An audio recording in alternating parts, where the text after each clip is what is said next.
We have Phil Perry of NBC Sports Boston joining us here at Gillette Stadium on the back ramp overlooking the practice fields. He's in the Super Service Today guest chair.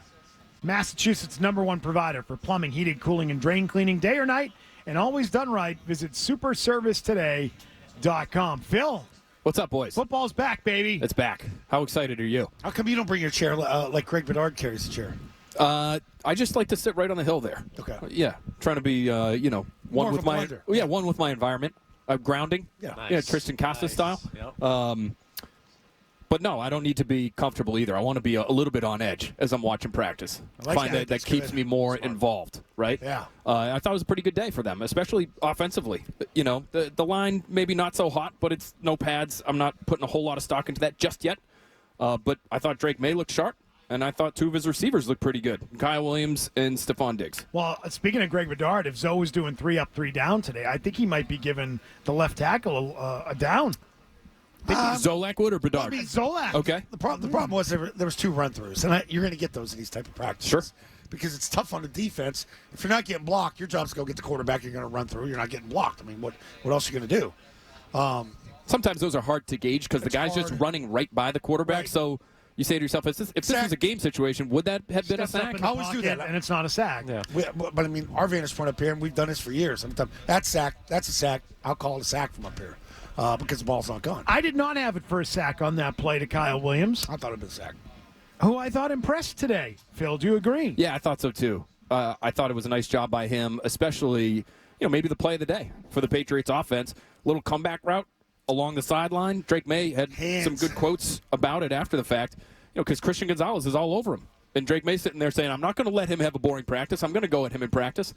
And, you would think, okay, if Stefon Diggs is working on Christian Gonzalez, that's one thing. But you got a third-round rookie out there working on one of the best corners in football, and he didn't hesitate. That play was on time. Nice job by Williams. I think he had to climb the ladder a little bit, but plucked it out of the air. Gonzalez is right on his back.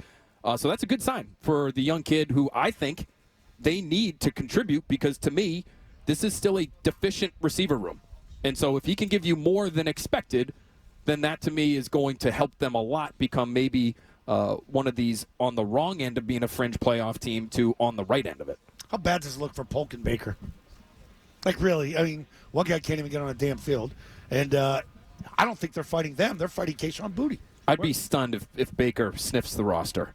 And Polk, his saving grace is he's a second-round pick, but we saw less of him today than we did all spring. At least during the spring, he was on a side field when they had competitive periods of practice going on, offense versus defense. And he's working with a coach, and he's running routes, and he actually looked pretty good, pretty fluid. It's on air. Yeah. Got it.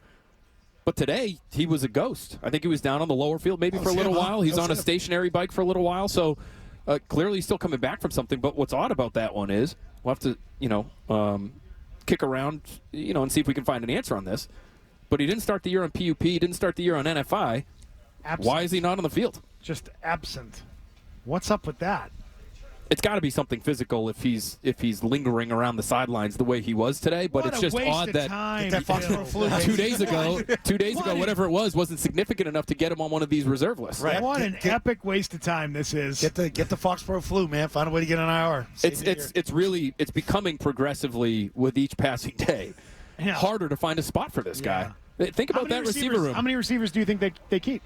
We've been talking about this. Is it 6? Is it possibly 7? Mike Reese has them keeping 7. I think it could be 7. But to me, they've got 5 guys that I think should be on the roster. And it would be Diggs, Hollins, if he's healthy. That's another guy's on a reserve list right now. Kyle Williams, Pop Douglas, and I would put Kayshon Boutte on there. Yeah, see, Just based on how he's been used in the spring and how he was even used today. Then I think you have 3 guys for 1 or 2 spots, and it's Bourne, Polk, and Chisholm. That to me is how I would be looking at it right now. Everybody else is just filling out the back end of the roster. If they get to 7, I see it being Chisholm as the 7th guy. I just don't see them keeping a 7th receiver and it being Polk. I can't see that. Unless maybe it's, the Elliott Wolf factor. That was his second pick. Here we That's go. his second pick in the big chair. I would worry about the Drake May factor. Like, if I'm standing there and I get this guy in the huddle, am I throwing him the ball? Like, I'm hearing May talk today. He mentioned Hollins. Like, hey, these are some veteran guys in here. They got confidence in me, and I got to trust them. They trust me.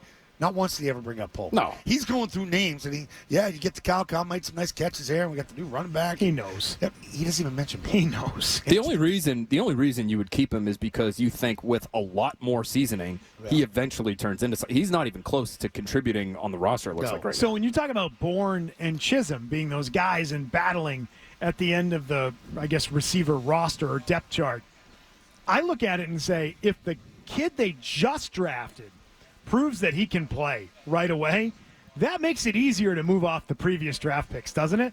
It's like, hey, we got the new guy who just walked through the door. We just took him in the spring, and look, he's ready to go.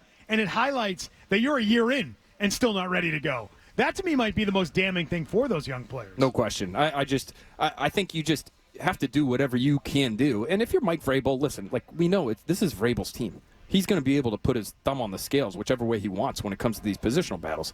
Does he have any connection or desire, beyond the anything, average in terms of like wanting Jalen Polk on this team? Yeah. Like, what's his connection to Jalen Polk? Nothing. So it would have to be Wolf coming to him and saying, "We need this guy. We can't lose him. I promise you." And I don't even understand how he would make that argument because everything we've seen from the guy suggests that he can't do it. And as we go on, and we've talked about how this camp feels relatively drama-free, and I know you were talking about that, I think, with Tommy Curran. Were you part of that clip we played earlier? Tommy Curran was talking about it last night, I think, on TV. Okay. It feels like we're back to focusing on the football here. I don't pay attention to what he says, but that's okay. I understood.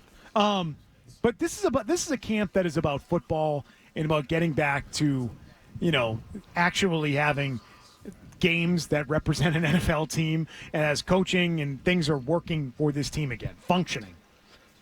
I just wonder if we get to a point in this camp where some of that, sort of the juicy, salacious stories are about what's the battle going on in the room between coaches and front office guys over who makes this team. Because if you want some of those positional battles to play out, there's going to be a discussion in there and a battle over who they keep. Oh, yeah. And what you're describing is Vrabel's out here. I'm going to tip the scales all camp long to make Polk look like the guy I think he is, which is he ain't making this team. And all of a sudden you got Ellie Wolf being like, no, we got to give him another shot. How does that play out? I think it's going to go Vrabel's way. I mean, I don't think that the front office group is going to be able to win that battle. It's the new guy's team. And, oh, by the way, he brought in a GM-level person in Ryan Cowden to help him out on that front. So I love this story. Where do you think, his allegiances are going to be? So I think it's going to end up being kind of obvious to people. I mean, we're not talking about incredibly talented players at the back end of this receiver depth chart. No. So it's going to be obvious, I think, to people in terms of who should make the team and who shouldn't. And I would just say, in terms of those three guys I mentioned that I wouldn't consider locks, Bourne, Chisholm, Polk, I think I'd pick Bourne over the three right now, just based on how camp opened today. Efton Chisholm is out there and he's running around, but he's with the threes. He's not, Kendrick Bourne's still out there playing with Drake May. He's got experience with Josh McDaniels.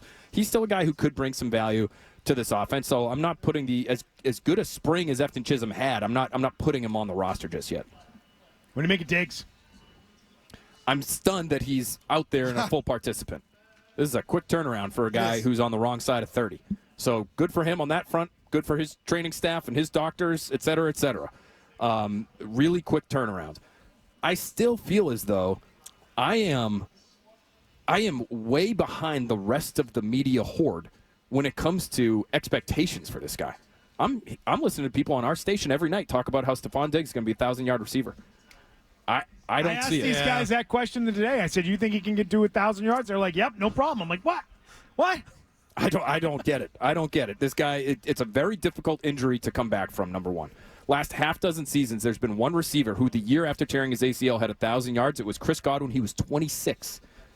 Stefon Diggs is about to be. That's a stat right Stefon there. Diggs, by the way, that list includes guys like Odell. That's not bad players. There are guys on that list. Yeah, OBJ.